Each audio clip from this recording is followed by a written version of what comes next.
Assalamualaikum and a very good morning to honorable judges, loving teachers, fellow friends and audiences. My name is Nur Aini Imani and I'm going to tell you a story titled The Frog Prince. In the olden time, when wishing was heavy, there lived a king whose daughters were all beautiful, but the youngest was exceedingly beautiful than the sun himself. Although he saw her very often, was delighted every time she came out to the sunshine. Near the castle of this king was a large and a gloomy forest, where in the midst stood an old time tree, beneath whose branches splashed a little fountain. So, whenever it was very hot, the king's daughter ran off into this wood and sat down by the side of the fountain, and when she felt dull, would often divert herself by throwing a golden ball up into the air and catching it again. This was her favorite amusement. Now one day it happened that this golden ball, the king that threw it up into the air, did not fall down onto the hand, but onto the grass, and it rolled to the fountain. The king daughter followed the ball with her eyes, but it disappeared beneath the water, which was so deep that she could not see the bottom. Then she began to lament, to cry more loudly and more loudly, and as she cried, a voice called out, "Who weepest thou, O king daughter?" The tears would melt even a stone to pity. She looked around to the spot where did the voice came from, and saw a frog stretching his thick, ugly head out of the water. "Ah, you old water peddler," said the princess.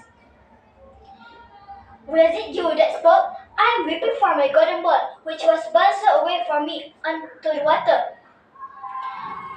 The frog quickly said, "I can help you to get your golden ball, but what will you give me in return?" The princess promised to give the frog anything he desired. The frog immediately dived into the lake and fetched the ball for the young princess.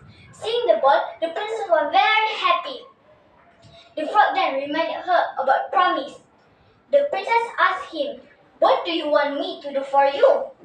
The frog quickly said, I want to be your friend, eat from your golden plate, and sit in your palace." The princess did not quite like his idea, but she agreed and rushed back to the palace. The next morning, the frog came to the palace and knocked on the door. The princess saw the frog, but she didn't open the door for him. He shouted from outside, "I have come to live with you, dear princess." Hearing this, the princess started crying and ran to her father. When the kind-hearted king heard about the promise, he told her gently, "A promise is a promise. I must keep your word, my dear. You must allow the frog to stay with you in the palace." The princess was annoyed, but she had no other choice to let the nasty frog stay with her in the palace. That evening, the frog sat next to the princess and ate from her golden plate. Thereafter, he followed her to the bedroom and jumped on the bed to sleep on the pillow. Seeing this, the princess got furious and picked him up from the bed and threw him against the wall in disgust. Suddenly, the nasty frog turned into a handsome prince. He told her that he was under a spell from a vicious witch who had turned him into a frog. He was troubling her because he wanted someone to help him break the spell. Hearing this, the princess felt sorry of her misbehavior and fell in love with the prince instantly. Soon, they got married and lived happily ever after. Moral of the story is that you should never judge someone at the first glance instead of trying to understand the situation and act accordingly. Thank you.